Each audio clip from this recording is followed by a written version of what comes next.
Hi guys, Luton here, and I got another round breakdown today. We're having one of these for a little bit of time, and we're looking at Talah Market Rush. We're attacking, dropping some smoke here to try and protect myself, rezzing this guy, and then not rezzing him because I was too far or whatever.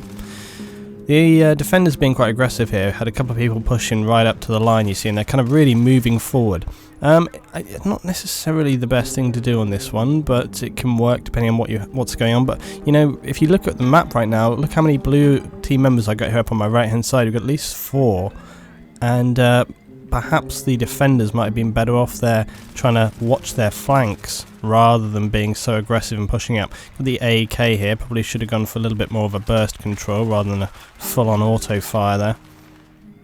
I've been getting better with my... you know, I tell you, it's funny because I started off for ages going with the full-on like burst because I was so used to Bad Company 2. I'd do like short bursts. I'd be like tap tap tap. I'd always be like tap firing, and then I kind of got, you know, everyone was going, Luton, you shouldn't tap fire because it doesn't work well, blah blah blah. So I was like, okay, I'll start firing properly. So I need to refine it, but I have to say it's kind of been improving, as we'll see as we go along here. Now Talah, I see a little lucky fluke double kill there, got a headshot on the second guy, I guess. Now you can see already that we took B very quickly. Now, as I've said before about Talah, this is kind of the good and bad part of it, is that you can get to the bases very, very quickly. As defenders, that's why it's so important to prevent those flanks. You really want to have a few people around the actual MCOM area, and then everyone else wants to kind of surround you. Definitely want to have some people on those flanks at either end of the street, okay, the far right and the far left. You want to have at least one person there, even if they're just a spotting target. Now you can see what's happening here. We were pushing in from the BMCOM, and we could see that they were pretty locked down. So my team here, Firehawk and myself, we were like, okay, we're going to try and push around. And okay, my guy's pushing up on the left here, so I wanted to kind of create, they're clearly aware that they're there. I'm trying to lay down a bit of fire in the meantime. And this is a pretty straight sort of attack right here. Most of the games that we had this evening were not too bad actually, but I have to say my early on games were still not great. Had some quite frustrating games from the people, and the problem simply was just that the public players again were not pushing in. There was a game of Azadi, a rush, and I was pushing in. I armed the MCOM there a couple of times. No help from anyone. It was ridiculous. At least half our team had barely, you know, we were sort of midway through the game, and about half the team had not even scored a kill. It was absolutely insane. We were attacking. It really was a poor show of gameplay. I just want to address one other thing as well. Whilst I was playing this evening, we played quite a few games, and multiple people were sort of saying to me, Luton, balance the teams. It's 10v6. Or they were saying, you know, the teams are imbalanced. I do balance teams on the server.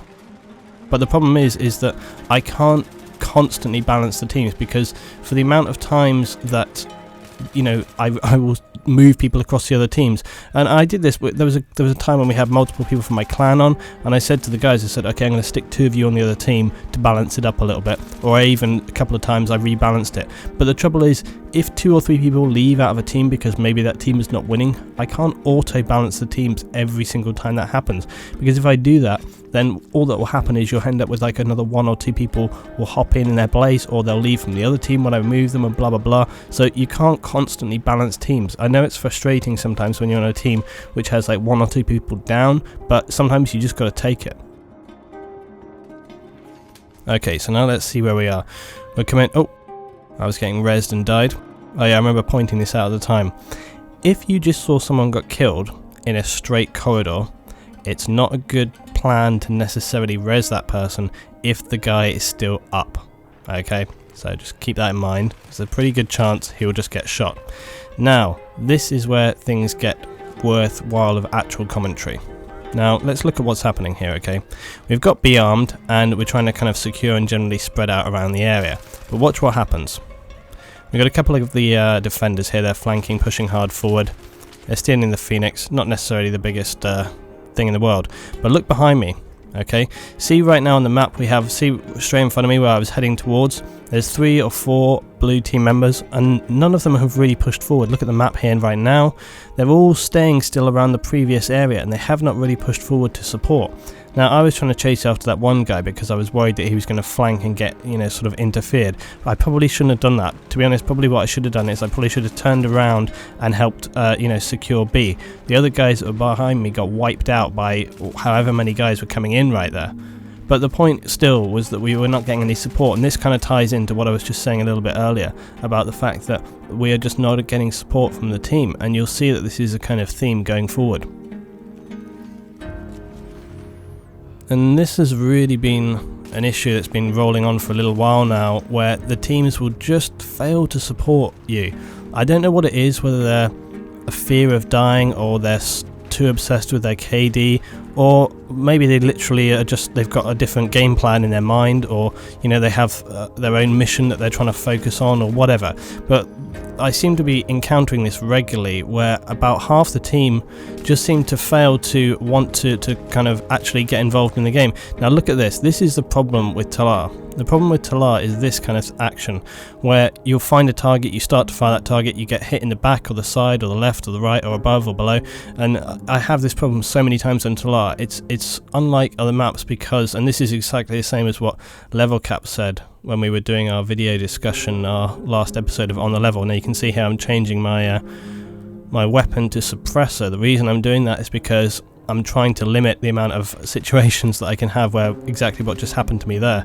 By having a suppressor, I'm hoping that the enemies will be less likely to see me on the minimap, and hopefully consequently it means that I will be able to survive a little bit more and I won't have so many times. I think Talah is really worthwhile having a suppressor for your class because, it's unfortunate that a guy took me down there. But it will help give you just like a little edge when it comes to being visible around on the map. But the trouble is, it's just so difficult to really control any kind of situation, and as me and Level Cap both said when we were talking about Talah, it's very, very hard compared to other maps to sort of make a point-to-point move and really predict and be in control of different maps. Again, see there, I came through, I turned to the left, clear. As I turned back, there's a guy who's come around the corner and he's already got the drop on me, and those kind of control situations very, very hard to really make any kind of positive move towards. And you see I'm moving up here, I'm getting to the control, but look at the map right now. Where are our team? They're all still down at A. Why are they down there? Why is there so many people all the way there and not supporting us? And then look, just as we arm the target, there's only one guy and one guy on my squad move up here to support, and yet their whole team, look, again, still, look where the blue guys are on our team. They're all still down there. And then look, just as they start to move in, it gets disarmed because they haven't reacted quickly enough, they haven't pushed forward enough, and they haven't put enough pressure on. In the meantime, we're going to lose another probably 10 targets getting back there to get that rearmed. But Battlefield really is all about timing and knowing when to push forward on the objective and when not to.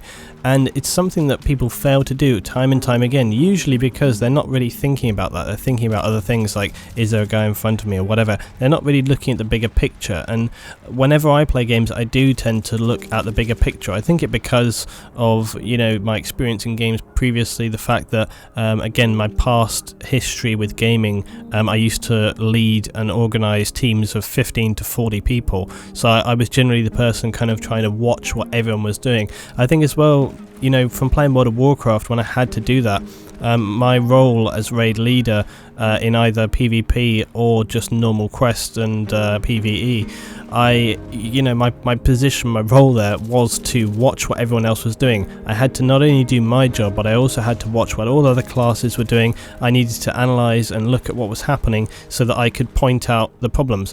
Now, a lot of people have said with some of my videos, Luton, you're always blaming your team. And it's like, well, the thing is, when we used to play WoW, you had to analyse what everyone else was doing, and that's what I do when I do commentaries and when I look back at gameplay. I analyse what everyone is doing, what they're doing wrong, and I also point out what I'm doing wrong. If I'm in the wrong place, or I'm not doing the right thing, or I'm not pushing hard enough, then I will say, I wasn't here at the right place, or I could have done this a little bit better, maybe I should have gone around this way. Alright, so I'm happy to criticise myself just as much as anyone else, but unfortunately the fact is that, as we saw just at the end here, the fact that our team did not push up at the correct time and they did not move forward when they could have done really held us back, and it caused us to fail on multiple occasions on that last B base. But if they had just pushed forward and we had a little bit more support from the 4 or 5 guys who are still in the A area for no real reason other than to get into a little bit of combat, we probably would have won that round. So thanks for watching this one, guys, and hopefully you can join me for some more footage very soon. If you enjoyed this, as always, please rate, share, subscribe, and I'll see you next time.